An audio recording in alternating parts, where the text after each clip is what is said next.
It's time for the Longines Chronoscope, a television journal of the important issues of the hour, brought to you every Monday, Wednesday, and Friday.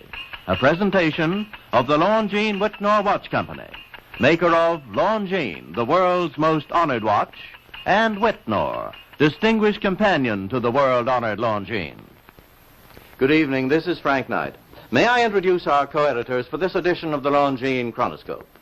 Larry Lasser, CBS News correspondent, and Kenneth Crawford, National Affairs Editor of Newsweek magazine.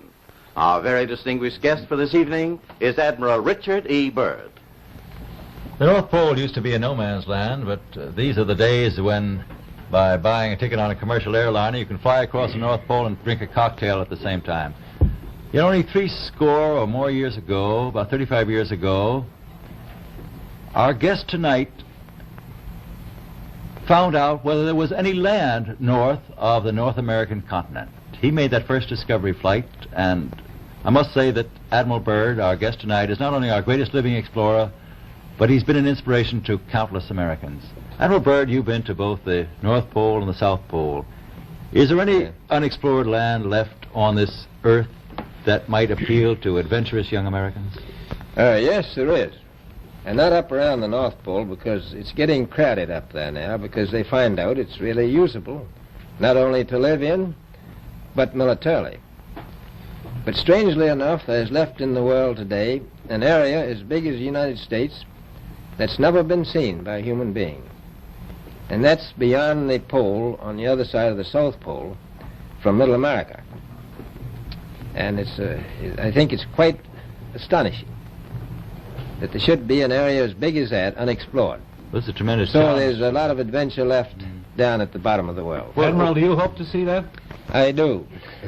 Well, Admiral, Yes. would you say that since you've been to both the extremities of Earth, are these expeditions to such far-off places, are they getting easier because of modern techniques, or is danger still close at hand?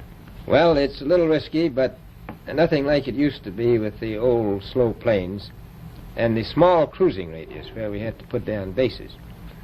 We replaced the dog teams, and of course that was a big improvement. But now the planes go much faster and they are safer, and they have a much bigger cruising radius. You haven't got the danger of a terribly heavy load. Admiral, an expedition to which I believe you're the advisor is now en route. What is that expedition doing? Well, that's the icebreaker Atka, and it's a reconnaissance expedition. It's going down to the South Pole area to make certain observations and to look for some bases. They will be back in April, and they will report back, and upon the information we get from that undertaking, we will base the bigger expedition that's to follow. Is that very definitely planned, or is that... That is being planned right now. So I'm willing to say to you that there will be a number of expeditions that will follow, I think, year after year, at the bottom of the world, because the government has really become interested. Well, Admiral Byrd, I can understand, I think everybody can, the interest in the North Pole because it's so near our greatest challenger, Soviet Russia. But why this interest in the bottom of the world? Nobody living down there, is there? No, it's pretty cold. There's only one permanent resident, that's the emperor penguin. The little ones live further north. I tell you one reason they're interested. It's by far the most valuable, important place left in the world for science. That's why the scientific groups all over the nation are really interested. But more important than that, it has to do with the future of the nation, those to come after us, or even during your lifetime, because it happens to be an untouched reservoir of natural resources.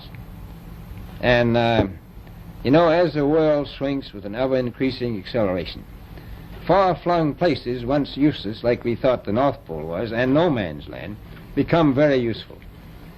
The bottom of the world will be important, not only to us, but to our allies. I was going to ask you, does it have military importance?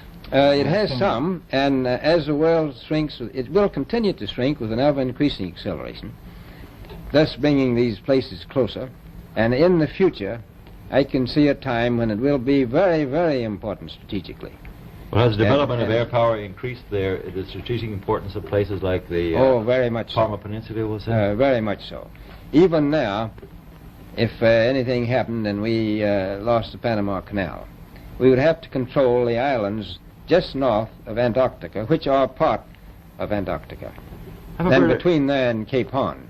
I've heard it said that there are 7 continents in the world, and one of them has never been seen by a woman, and that's Antarctica. Is that actually true? Well, if the Palm Peninsula is an island, as far as I know, that's true.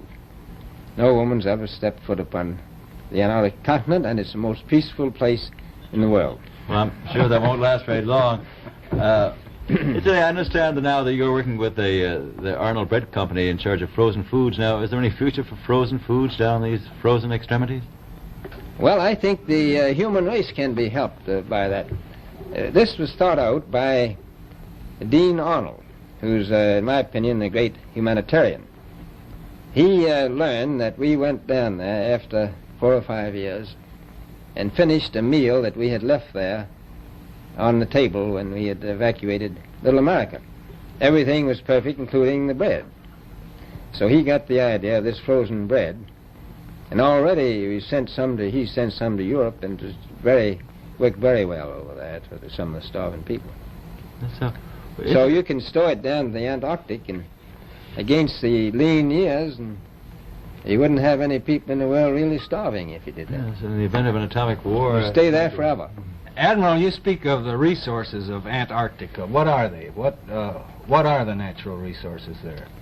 Well, we've found enough of coal within 180 miles of the South Pole in a great ridge of mountains.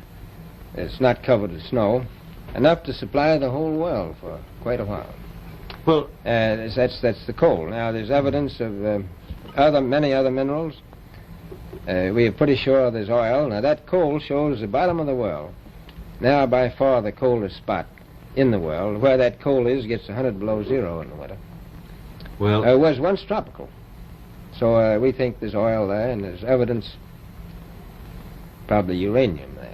Is it any secret? Is there uranium there? That would be the only thing that would be practical to actually go after, I suppose. Everything else would be economically unfeasible, wouldn't it? Well, as we recklessly expend our resources, the time will come when we'll have to go after that stuff down there.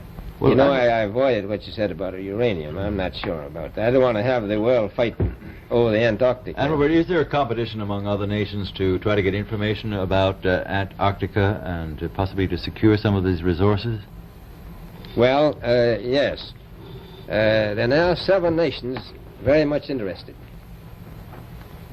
Russia is interested tremendously. That I'm sure of.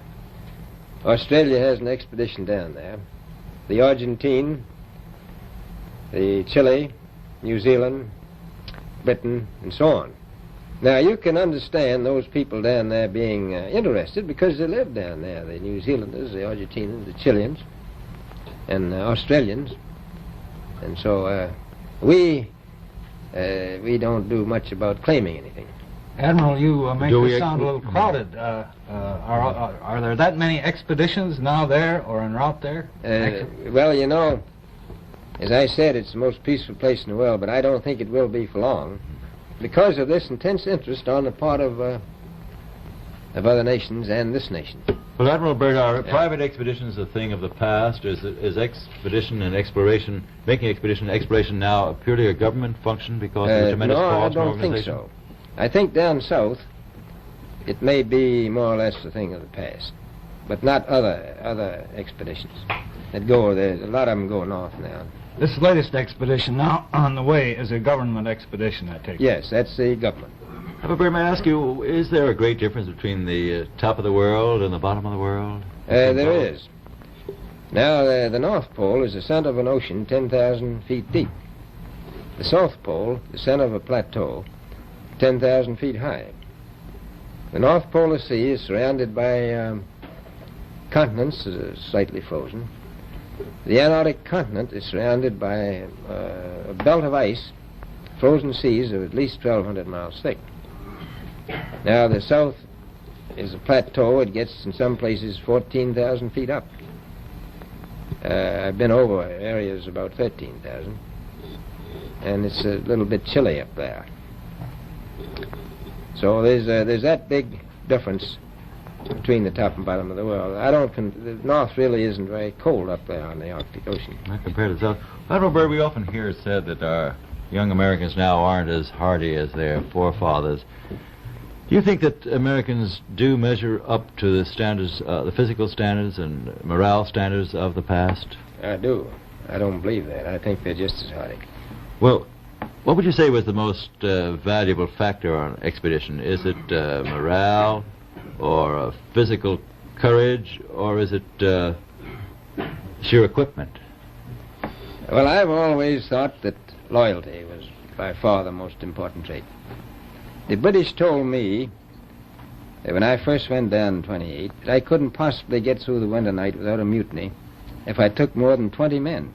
But to serve science, I had to take 42 men. Then I took 56 the next time, and so on. And I did find that loyalty was the most important thing during the winter night when it's very hard on your nerves.